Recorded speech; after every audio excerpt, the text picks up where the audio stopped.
this shouldn't have worked. But somehow, people are building their own jet and actually flying it. At first glance, it looks like a toy, but this tiny machine is hiding something way more serious. All right, John is going first, followed by probably Jeremy, and then Rob, and Billy, and maybe Jamie on runaway. At first, it doesn't even make sense. A jet, not owned by the military, not owned by some billionaire, but something you can actually build yourself. That's exactly what this is.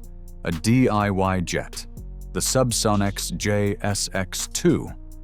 And yeah, people are actually buying it, building it, and flying it. But here's what makes it even more strange. This isn't some mass-produced airplane. It's incredibly niche.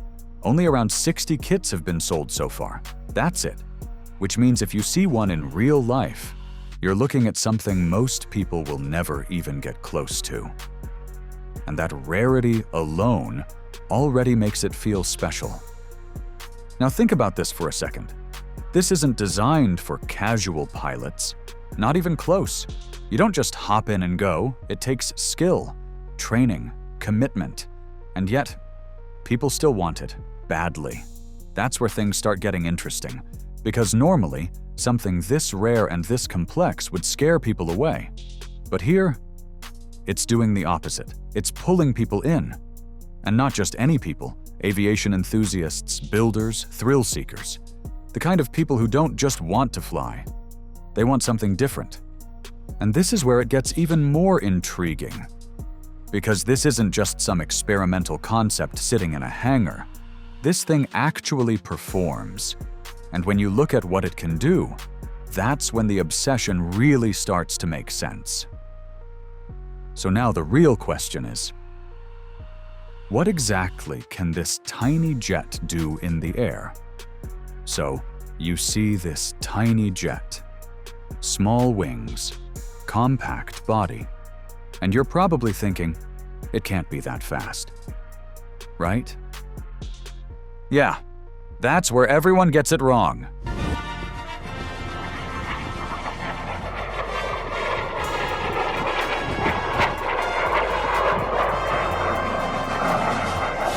Because once this thing is in the air, it completely changes the story. We're talking about speeds around 200 knots. That's roughly 230 miles per hour, and that's not even pushing it to the limit. Under the right conditions, this jet can go even faster. 260, sometimes pushing close to 300 miles per hour at altitude. Now pause for a second and imagine that. You're sitting in something barely bigger than yourself, and it's moving at speeds most people only experience on commercial flights. Except here, there's no cabin, no passengers, no separation, just you, and raw speed. This is the moment where it clicks for most people. This isn't just a small aircraft. It's basically a personal fighter jet experience. The kind of thing that used to be completely out of reach suddenly feels possible. And that's exactly why people start getting hooked. But here's the part nobody expects.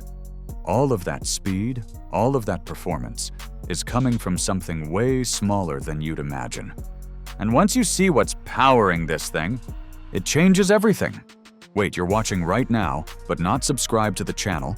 Go ahead and smash that subscribe button so we can move on with the video. You did? Okay, cool. Now back to the video. So what's actually making this thing move like that? You'd probably expect something big. Loud, complicated, the kind of engine that looks intimidating the moment you see it. But instead, it's almost the opposite. Tucked neatly at the back of this tiny jet is a compact little engine called the PBS TJ100. It produces around 160 pounds of thrust, which at first doesn't sound like much, until you realize how incredibly light this aircraft is. And that's when it starts to click. Because this jet doesn't need massive power. It just needs the right kind of power. And that's exactly what this engine delivers. But here's where things take an unexpected turn. This engine wasn't even originally designed for jets like this. It was built for UAVs, unmanned aircraft. No pilot, no cockpit, just efficiency, reliability, and simplicity. And somehow, that makes it perfect here, because that same simplicity carries straight into how you control it. There's no long checklist, no complicated startup ritual.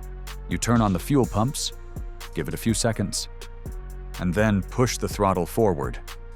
That's it.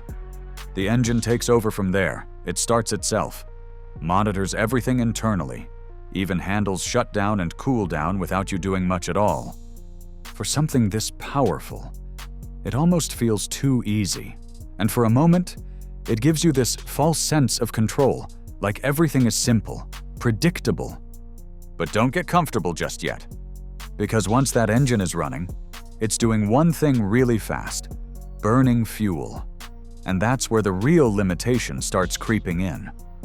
So now you've got to ask yourself, with all that power packed into something this small, how long can you actually keep it in the air? And this is where things start to feel a little different.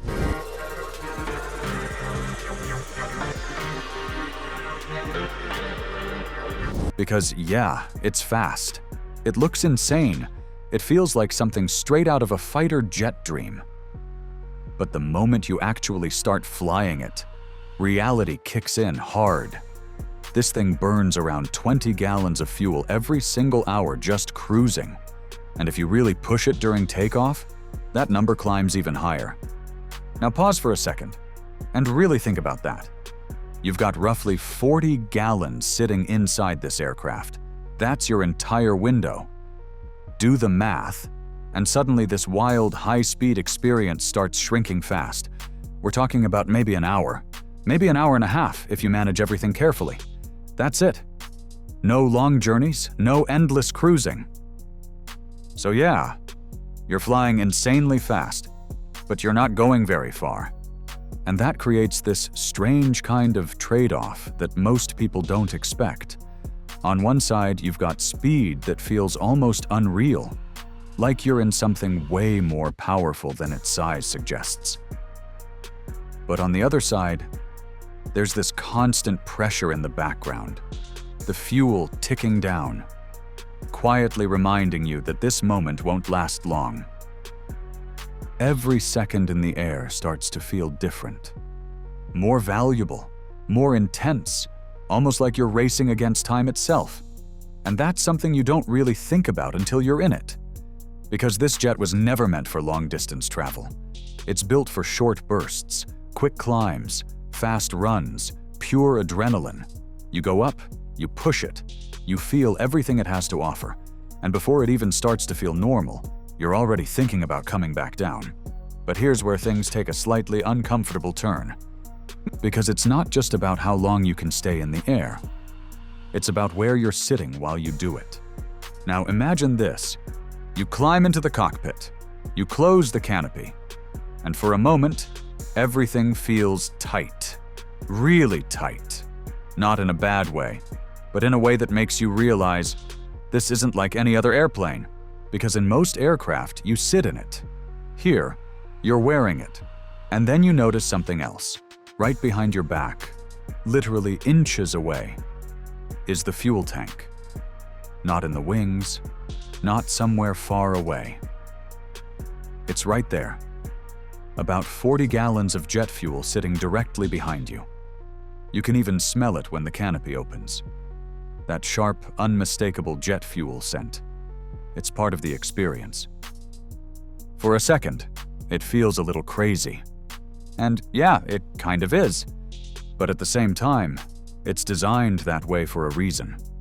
The wings are removable, so storing fuel there wouldn't make sense. Instead, everything is compact, centralized, efficient. It's all about keeping the aircraft light and simple. Inside the cockpit, things stay minimal. You've got a side stick, a throttle, a compact avionics screen. No unnecessary clutter. No overwhelming controls. It's stripped down to just what you need, which makes the whole experience feel even more raw, more direct. It's just you, the machine, and the sky. But here's the thing. Even with all of that simplicity, even with the design compromises, this jet can do something most small aircraft can't. Something that takes it from cool to completely addictive. And that's where it gets really intense.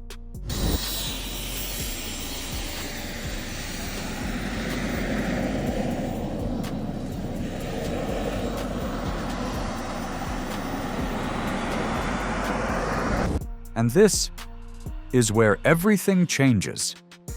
Because up until now, it almost felt like this jet was just about speed, just about going fast in a small package. But the moment you look deeper, you realize that's not even the main point. This thing isn't built to just cruise in a straight line. That would be too simple, too normal. Instead, it's built to handle real forces, up to +6 Gs and down to -3 Gs. Which basically means, yeah, you can flip this thing upside down and push it in ways most small aircraft simply can't handle. And once that clicks, the entire purpose of this jet starts to make sense. This isn't transportation, it's experience. Those short wings you see? At first, they look like a limitation, like something is missing. But in reality, they're what make this jet feel alive. They make it more agile, more responsive, more connected to every tiny input you give. You move slightly, and the aircraft reacts instantly. There's no delay, no softness, just raw response. Now imagine being in that cockpit. You push the throttle forward, the engine kicks in, and within seconds you're climbing. The ground starts dropping away. You roll slightly, then a bit more, and suddenly you're inverted for a moment. Everything flips. Your perspective changes. And for that split second, it doesn't feel like regular flying anymore. It feels different, closer to what a fighter pilot might experience. And that's the part that hooks people. That fighter pilot for a day feeling, without actually being in the military. It's intense, addictive, almost unreal once you've experienced it. But just when it starts to sound like the perfect machine, there's something most people don't expect. Because flying this thing isn't as simple as it looks. But here's the part that almost nobody sees coming. Even if you somehow get your hands on one of these jets, you can't just jump in and fly it. It doesn't work like that. Because the moment you hear the word jet, everything changes. This isn't just another experimental plane. You actually need a type rating to fly it. And that's where things start getting complicated. First, you need a certain level of flying experience. Not beginner hours, real experience. Then you have to go through specialized training. And here's the catch. There are only a limited number of places where you can even get that training. So it's not just about skill, it's about access. Now imagine this. You've spent all that time, all that money building your own jet. It's sitting right there in front of you, ready to go, and yet you still can't fly it until you pass that training. For a lot of people, that's the moment things slow down. And it doesn't stop there, because getting insurance on something like this, that's a whole different challenge. It's experimental, it's a jet. And those two things together make insurance companies very cautious. So even if you can afford it, even if you can build it, there's still a barrier. And that raises a bigger question. If it's this hard to fly, this expensive to maintain, and this limited in range, why do people still want it so badly?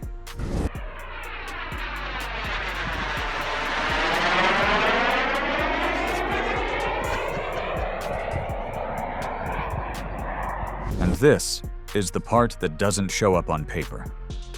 Because if you look at the numbers alone, this jet honestly doesn't make much sense. It's expensive to build, limited in range, burns fuel fast, and takes serious effort just to fly legally. On the surface, it almost feels like a bad deal. But that's exactly where everyone gets it wrong, because nobody is chasing this jet for practicality. They're chasing the feeling. There's something different about knowing that the machine you're sitting in wasn't built in a massive factory somewhere. It didn't roll off a production line. You, or someone like you, put it together piece by piece. Every bolt, every panel, it's personal. And then you take it into the sky. No passengers, no crew, no separation between you and the experience. Just raw speed, noise, and control. For a moment, it stops feeling like flying and starts feeling like something much bigger. Almost like you've stepped into a world that wasn't meant to be accessible. And that's the real hook. Because for decades, jets have always felt untouchable.